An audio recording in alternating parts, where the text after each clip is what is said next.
Okay, so I'm here to talk to you about sports hernias, Gilmore's groin, and inguinal hernias. Basically, an inguinal hernia is when there's a tear in the connective tissue of the abdominal wall. Okay, and without that connective tissue working efficiently, you have no core strength, you have no stability to exert any explosive movements or generally any functional patterns. If you've had a hernia, then you know what I'm talking about.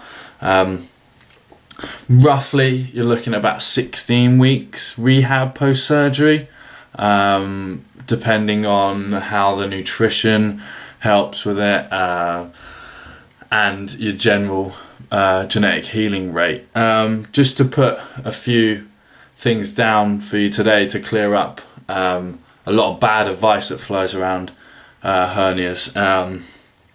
2 weeks post-operation, the only thing you should be doing is working actually how to rebuild the function of your transverse abdominis. Okay, this is your main chastity belt. Excuse me.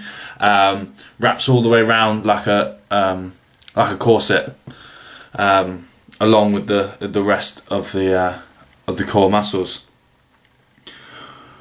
What you need to be doing is focusing on pelvic floor exercises. Okay, generally retraining the muscle which has basically given up, the connective tissues given up around there. Through various movements. You know, it can happen through anything. Mine happened when I was kicking. So some of the exercises that you want to do is a lot of basic Pilates movements, looking at 100s, like dead bugs, and stuff like that. Really slow, controlled movements. You want to be careful about not using it's called doming. When you're activating your stomach muscles, you need to be tight, it needs to be taut, but it doesn't have to have a bulging effect. If you're lying on your back and you can see your stomach bulging, then you're doming. Again, you're not working it functionally enough. I'll post a link up on this video from someone I know who talks about vacuuming, which is really good in the later stages, which will help really tighten it up and also helps generally work on how to activate those muscles. For a basic program, you want to be looking at, first of all, just like general activation. Okay, initially just activating it and maintaining that for extended periods of time, or and then building that into repetitions, because you need to develop the ability to hold this core activation for a long period of time, which is that time under tension, and then you need to incorporate that into movements. Okay, so a good progression from just laying down, keeping that pelvic floor nice and engaged for 30 seconds to a minute at different intervals. Then you want to build into what's known as a 100, which again has certain stages, knee lifting, and then the bobbing up and down of the hands. This is going to really test this activation and then let you know where you are with that. And then you want to build on to different types of bracing, plank bracing, all movements which take you off of lying down on your back. Okay, because then we want to turn it into functional movements.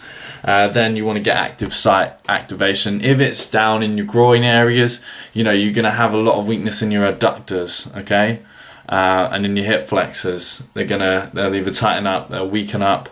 Okay, you've got to make sure everything's working again in unison, because that's what core strength is, the relationship between the torso and how it helps the limbs move. And being an athlete, that's really important. Lastly as well, hernias are a big issue because of intra-abdominal pressure. You get these stupid people telling you to go and start lifting light weights, start jogging. You think of the amount of pressure that's involved with just coughing, okay, which is how some hernias start, or sneezing, or even, you know, sitting on the toilet. There's a lot of pressure involved, and if you can't perform those exercises without any pain, then you know, what's the point in going and trying to do a bench press session, okay, or go do a sprint session, you know, when you can't even cough effectively again.